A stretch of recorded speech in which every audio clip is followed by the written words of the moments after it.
하루를 여는 날샘 묵상입니다. 오늘 함께 보실 말씀은 요엘 2장 18절에서 27절까지 말씀입니다. 그때 여호와께서 자기의 땅을 극진히 사랑하시어 그의 백성을 불쌍히 여기실 것이라. 여호와께서 그들에게 응답하여 이르시기를 내가 너희에게 곡식과 새 포도주와 기름을 주리니 너희가 이로 말미암아 흡족하리라. 내가 다시는 너희가 나라들 가운데에서 욕을 당하지 않게 할 것이며 내가 북쪽 군대를 너희에게서 멀리 떠나게 하여 메마르고 적막한 땅으로 쫓아내리니 그 앞에 부대는 동해로 그 뒤에 부대는 서해로 들어갈 것이라. 상한 냄새가 일어나고 악취가 오르리니 이는 큰 일을 행하였음이니라 하시리라. 땅이여 두려워하지 말고 기뻐하며 즐거워할지어다. 여호와께서 큰 일을 행하셨음이로다. 들짐승들아 두려워하지 말지어다. 들의 풀이 싹이 나며 나무가 열매를 맺으며 무화과 나무와 포도나무가 다 힘을 내는도다. 시온의 자녀들아 너희는 너희 하나님 여호와로 말미암아 기뻐하며 즐거워할지어다. 그가 너희를 위하여 비를 내리시되 이른 비를 너희에게 적당하게 주시리니 이른 비와 늦은 비가 예전과 같을 것이라. 마당에는 밀이 가득하고 독에는 새 포도주와 기름이 넘치리로다. 내가 전에 너희에게 보낸 큰 군대 곧 메뚜기와 느치와 황충과 팥중이가 먹은 횟수대로 너희에게 갚아주리니 너희는 먹되 풍족히 먹고 너희에게 놀라운 일을 행하신 너희 하나님 여호와의 이름을 찬송할 것이라. 내 백성이 영원히 수치를 당하지 아니하리로다. 그런즉 내가 이스라엘 가운데 있어 너희 하나님 여호와가 되고 다른 이가 없는 줄을 너희가 알 것이라. 내 백성이 영원히 수치를 당하지 아니하리로다. 아멘. 사랑하는 여러분, 오늘 본문은 패역한 이스라엘 백성이 다시 하나님께로 돌아오면 어떤 일이 일어나는지에 대해서 예언하고 있습니다. 18절에 그때에 곧 하나님께서 택한 백성들의 참된 회개의 기도를 들으시고 또한 제사장들의 기도를 들으셨을 때입니다. 그때에 자기의 땅을 극진히 사랑하셨다고 말씀하십니다. 이전 개역 한글판에서는 하나님의 중심이 뜨거워졌다고 말씀하고 있습니다. 하나님은 자기 백성, 자기 땅을 귀하게 여기십니다. 왜냐하면 하나님의 땅에서 자기 백성, 곧 하나님의 백성들이 마음껏 하나님을 사랑하며 하나님의 뜻대로 하나님을 섬기며 살아가는 땅이기 때문입니다. 그런데 그 땅에서 그동안 이스라엘이 하나님을 배신하여 그렇게 하지 못하도록 이방 나라와 민족, 왕을 사용하여서 치신 것이죠.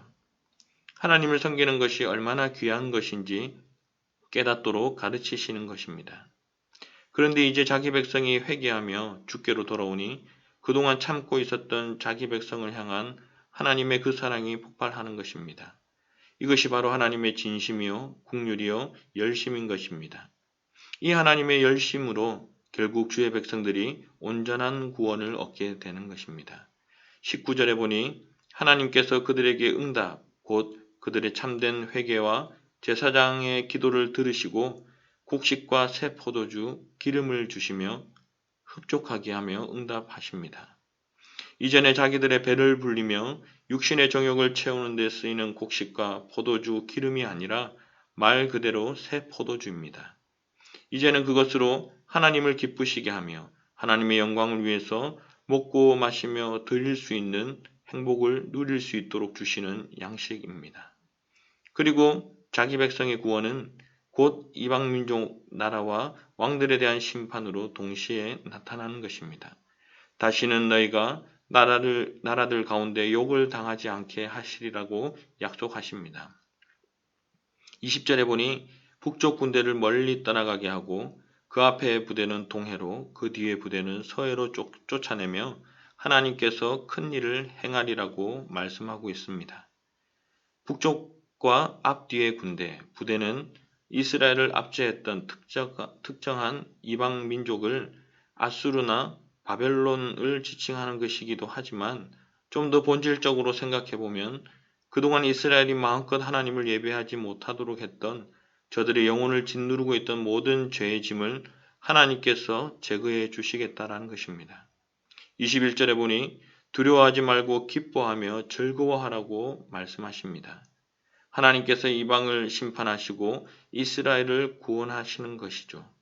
우리가 할 것은 오직 한 가지밖에 없습니다. 기뻐하며 즐거워하며 우리를 구원하신 하나님을 자랑하며 하나님께서 베풀어 주시는 은혜를 믿음으로 누리는 것입니다. 왜냐하면 여호와께서 큰 일을 행하셨기 때문입니다. 하나님이 행하신 큰 일이 엄청나게 있지만 가장 큰 일은 궁극적이고 본질적인 큰 일은 우리의 구원, 우리의 모든 죄의 짐을 덜어주시기 위해서 지신 예수 그리스도의 십자가입니다. 구원이야말로 진정한 창조의 완성인 것이죠. 사랑하는 여러분, 오늘 본문의 23절은 오순절 성령 강림을 예언하는 28절 말씀과 더불어 요엘서의 가장 중요한 핵심적인 하나님의 약속입니다. 우리가 읽는 한글 성경에 번역이 된 이른 비와 늦은 비는 교사, 스승으로도 번역을 할 수 있습니다. 그리고 적당하게라고 번역이 된 히브리 원어 리체데카는 의, 정의라는 뜻입니다. 대부분의 현대 성경 번역본들이 이것을 70인경 번역본에 따라서 이른 비와 늦은 비, 적당하게라고 번역하였으나 현대 번역본 중에 NIV 성경이라든지 메시지 성경에서는 비를 교사, 스승으로 번역하고 적당하게를 정의, 바른 길로 번역하였습니다. 그리고 하반절에 예전과 같을 것이라고 번역한 부분도 원문 그대로 직역을 하면 먼저는 또는 첫 번째로라는 의미입니다. 곧 너희 하나님 여호와로 말미암아 즐거워하며 기뻐하는 이유는 하나님께서 우리를 위해서 영원한 의의 교사이신 예수 그리스도를 먼저 첫 번째로 보내어 주시기 때문인 것입니다. 메시아에 대한 예언의 말씀인 것이죠. 우리에게 이른 비와 늦은 비가 되어주시는 예수 그리스도, 이른 비는 가을비이며 늦은 비는 봄비입니다. 그래서 이른 비가 내리고 늦은 비, 봄비가 내리고 나면 오순절 첫 열매를 먹을 수 있게 되는 것이죠. 다시 회복하는 것을 말씀하는 것입니다. 우리는 그저 하늘에서 내리는 이른 비와 늦은 비를 흠뻑 맞기만 하면 되는 것입니다. 그러면 열매를 맺는 것이죠. 영원한 생명의 열매, 주의 성령이 임하시며 충만해지는 것입니다. 이른 비만 와서도 안 되고 늦은 비만 와서도 안 됩니다. 두 개 중에 하나만 와도 조금은 열매를 맺겠지 하는 것이 아닙니다. 두 비가 다 온전하게 내리지 않으면 아무런 열매가 없습니다. 그 온전한 이른 비와 늦은 비가 되시는 분이 바로 우리 생명의 주님 예수 그리스도인 것입니다. 십자가 안에는 우리 구원을 위한 성육신과 고난, 죽음, 부활이 다 들어 있습니다. 그리고 그 예수 그리스도 십자가를 믿기만 하면 하늘의 문을 여시고 주의 성령을 내려 우리를 주의 자녀로 삼으시고 하나님의 나라를 세워 나가는 것입니다. 사랑하는 여러분, 말씀을 정리하겠습니다.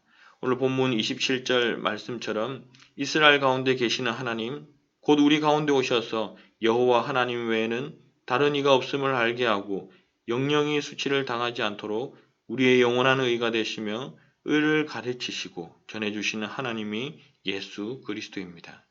유진 피터슨 목사님의 메시지 성경에는 23절 하반절에 이른 비와 늦은 비가 예전과 같을 것이라고 한 부분을 전처럼 하늘에서 내리는 비와 같은 말씀들이라고까지 번역을 해놓았습니다. 이제는 주의 생명의 말씀을 믿음으로 하나님을 인격적으로 깊이 알고 그 생명의 가르침, 의의 가르침을 전해받으며 성령으로 충만하여 기도하고 복음의 능력으로 하나님의 말씀에 순종할 때 우리 주님께서 나를 통해서 다시 사시는 삶, 내가 친히 행하리라고 약속하신 그 약속의 말씀의 은혜를 우리가 값없이 누리게 되는 것입니다. 오늘 이 새벽에도 그 생명의 말씀 예수 그리스도를 믿음으로 붙들고 간절히 기도하며 하나님의 영광을 힘있게 세워나가는 복된 하루가 되시기를 예수님의 이름으로 축복합니다.